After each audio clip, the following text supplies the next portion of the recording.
I read the hotel receipt 3 times. Then I set it down on the kitchen table and read it again. It was a Tuesday morning, 2 weeks after my husband and I came back from our anniversary trip to Savannah. I was supposed to be at work by 9. I had a patient consultation at 10, a staff meeting at noon. My coffee was getting cold on the counter. None of that mattered anymore, because I was holding a piece of paper that didn't belong in my house, and I couldn't explain how it got there. Let me go back to the beginning. My name is Claire. I'm a nurse at a regional hospital in Virginia, and I have been for the past 6 years. I work in the cardiac care unit, which means my days are long and my nights are sometimes longer. I started that job fresh out of nursing school, 23 years old, certain that I was going to save the world one patient at a time. I still believe that, mostly. The work changed me in ways I didn't expect, but the part of me that walks into a room and wants to help that part never left. I met my husband Daniel at a fundraiser for a veterans organization downtown. He was there with a coworker.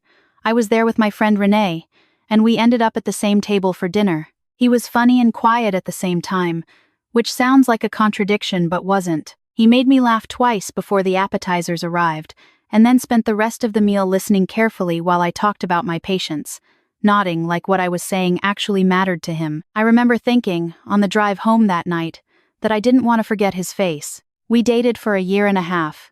We got engaged on a Sunday in November, in a park near his parents' house, and it snowed a little while he was down on one knee, just enough to be perfect without being inconvenient. We got married the following October. Small ceremony, close family, a reception in a restored farmhouse outside the city.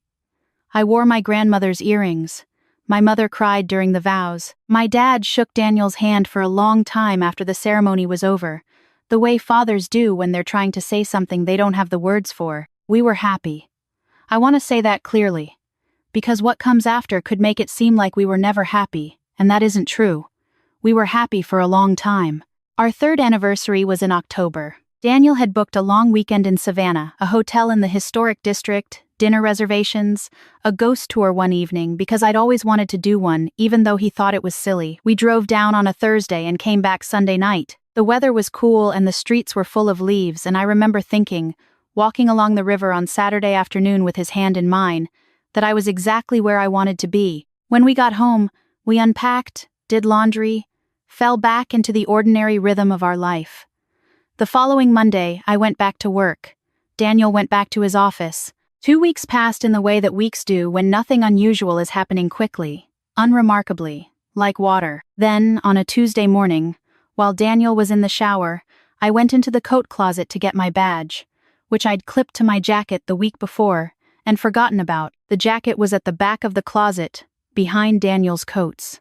When I pulled it off the hanger, something fell out of the inside pocket and landed on the closet floor. It was a receipt. Hotel letterhead, printed in that gray font that hotel printers always use. I picked it up because I thought it was mine, something I'd absent-mindedly tucked away during the trip. It wasn't mine. The hotel on the receipt wasn't the one we'd stayed at in Savannah. It was a hotel in Charlotte, North Carolina. The date on the receipt was a Friday in August, 2 months before our anniversary trip. The room was charged for 2 nights, and the name at the top was Daniel's. I stood in the closet for a moment without moving. Then I walked to the kitchen, sat down at the table, and read the receipt again. I read it the way you read something when you're hoping you misread it the first time. I hadn't. The hotel was in Charlotte. The date was in August. The charge was for 2 nights. In August, Daniel had told me he was at a work conference in Raleigh. I set the receipt down. My coffee was getting cold. I could hear the shower running down the hall. Outside, a neighbor was backing out of their driveway. Everything around me was exactly the same as it had been 20 minutes ago, and I was completely different. I didn't say anything to Daniel that morning. I didn't know how. I got my badge, kissed him on the cheek when he came into the kitchen, told him I'd be home by 7. I drove to the hospital on autopilot, parked in my usual spot, sat in the car for 4 minutes before I trusted myself to go inside. I made it through the morning. Barely. My patients got the same care they always did, that much I can say with certainty, because whatever else was happening inside me, I did not let it into that unit. But during every quiet moment between rooms, between charts, between conversations, the receipt was there in the back of my mind, sitting on that kitchen table where I'd left it. I called Renee on my lunch break. Renee and I have been friends since college, and she has this quality that I've never fully been able to describe. She listens without filling the silence. She doesn't rush to conclusions. She doesn't tell you what you want to hear just to make you feel better. I needed that more than I needed comfort. I told her what I'd found. She was quiet for a moment. "Do you know anyone in Charlotte?" she asked. "No," I said. "Does Daniel?" I didn't answer, because the truth was, I didn't know. And that not knowing was its own kind of answer. "Don't confront him yet," Renee said. "Not until you know more. You need to know more." She was right. I knew she was right. But knowing the right thing and being able to do it are different skills. And that afternoon I was not very good at either one. I spent the next 3 days trying to find the edges of what I didn't know. I wasn't looking for reasons to believe the worst. I want to be honest about that. I was genuinely trying to find an explanation that made sense, a work trip that got rerouted, a friend who needed help, something I'd simply forgotten or misunderstood. I went back through my texts and emails from August looking for any mention of Charlotte. I looked at the conference Daniel said he'd attended in Raleigh and found it online, found the dates, confirmed they matched what he'd told me. The conference was real. Raleigh was real.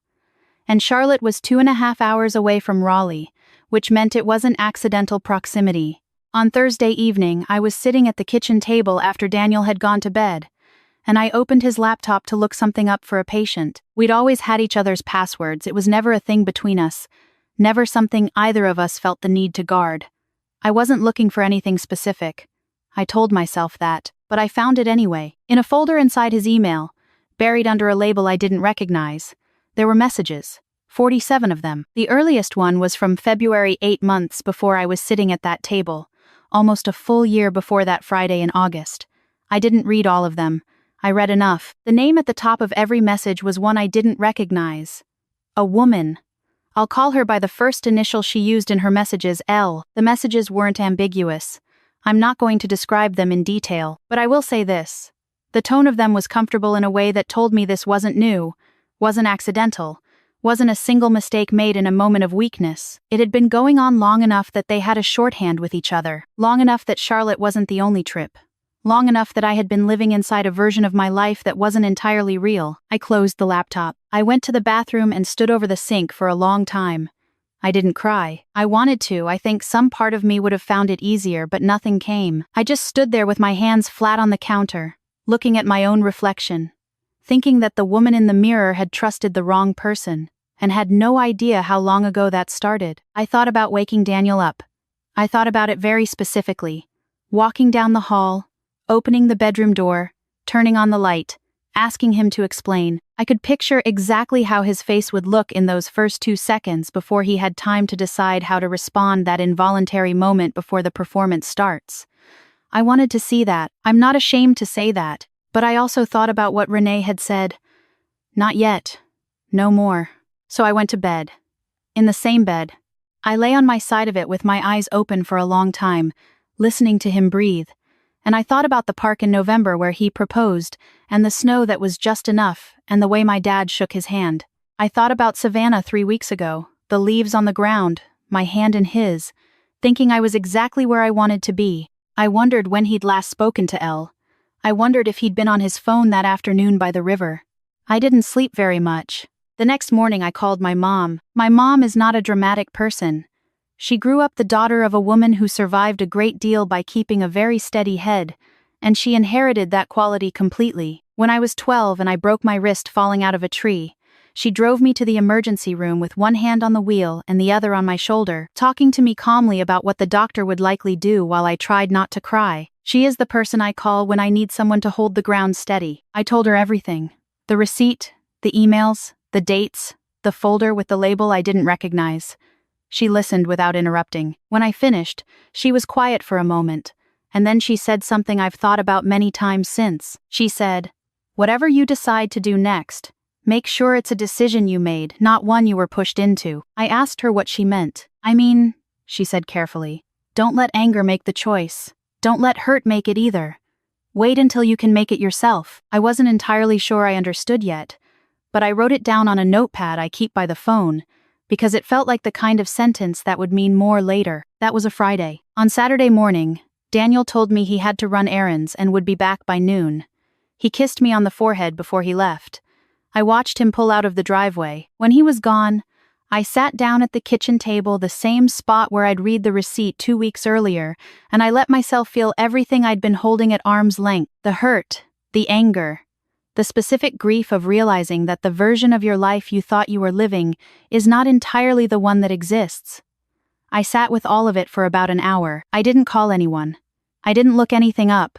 I just sat, and then I got up, washed my face, and called a lawyer. Not because I'd made a decision, because I needed to understand what my options were before I could make one.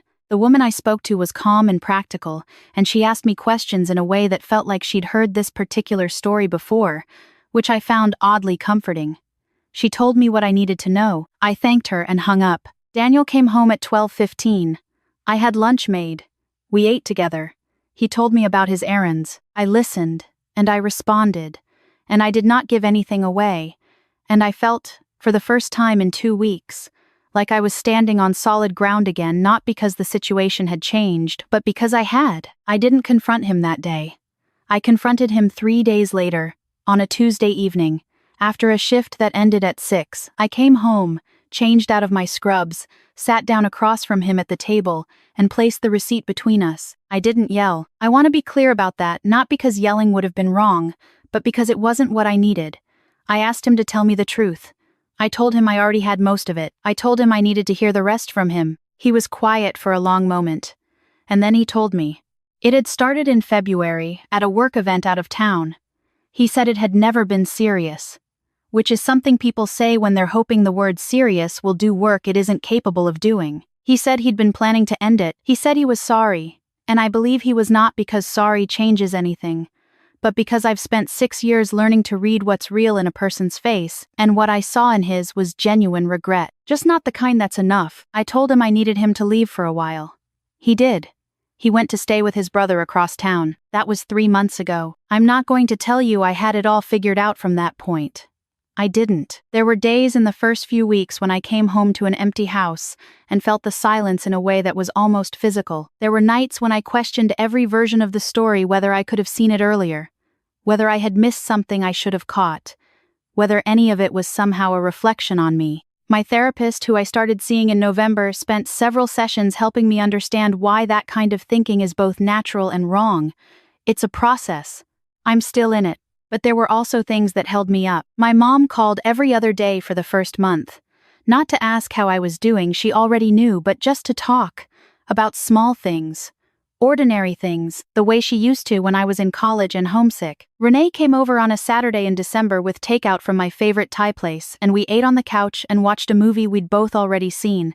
And she didn't make me talk about any of it unless I wanted to. My colleagues at the hospital knew something was going on. It's hard to hide a change like that from people you work closely with, and they gave me space without making me feel alone in it, which is exactly the right thing to do, and not everyone knows how. There was one moment that I keep coming back to. It was about 6 weeks after Daniel left, on a night shift in early December. I had a patient in room 7, a man in his late 60s, recovering from a procedure. He'd been having a rough time emotionally. His wife had driven 4 hours to be with him, and she'd had to go home that afternoon to take care of their grandchildren. He was trying to be stoic about it and not quite managing. I was doing his evening vitals, and he asked me if I was all right. I must have been showing something on my face. I told him I was fine, just tired. He looked at me for a moment and said, "You know what I've learned in 68 years? Hard things don't break you. They just show you what you're made of." He said it simply, the way people say things when they actually mean them. Not the way people say things when they're trying to make you feel better. I finished his vitals and told him to get some rest. I went into the hallway and stood outside his door for about 30 seconds, and I thought about what my mother had said on the phone that morning in October: make sure it's a decision you made. I thought about Renee sitting on my couch in December, not making me talk. I thought about what it means to be in a career where you walk into a room and your only job is to help, regardless of what's happening on your end. I thought about what I was made of. I went back to work. In January, I filed the paperwork. My lawyer walked me through it. It was straightforward, and it was not, at the same time, the way that necessary things often are. I didn't feel triumphant about it, and I didn't feel defeated. I felt clear, which is the closest word I have for it. Daniel and I have spoken a few times since then, practical conversations about practical things. He is not a villain in my story. I've had to work to understand that, but I do understand it. What he did was a betrayal. And it ended something that mattered to me. And it also doesn't make him the sum of the worst thing he's done. People are more complicated than that. I'm going to need to believe that to move forward. So I do. My grandmother's earrings are in the top drawer of my dresser. I haven't put them away in a box somewhere. They were hers before they were part of my wedding, and they'll be mine long after. That's how I think about a lot of things now, what was mine before, and what will still be mine after. The answer is longer than I expected. Last week I picked up an extra shift on a Sunday, and on my lunch break I sat in the hospital courtyard for 15 minutes in the late January cold. Just sitting. There's a small garden out there, bare now. But in the spring it fills in. One of the older nurses told me that patients sometimes ask to be walked out there when they're having a hard recovery. That just seeing something growing helps. I believe that. I've seen it work. I'm not all the way through this yet. But I know what I'm made of now, and it's more than I thought. That's not a small thing to know about yourself. Some people spend their whole lives not finding out. If you're in the middle of something like this right now, if you found something you weren't supposed to find, if the ground shifted under you when you weren't expecting it, I just want to say, take the time you need. Call the people who know how to hold the ground steady. Don't let hurt or anger make the choice for you. Wait until it's yours. The garden fills back in. It does. If this story meant something to you, please consider sharing it with someone who might need it. And if you've been through something like this yourself, I'd be glad to hear how you came out the other side.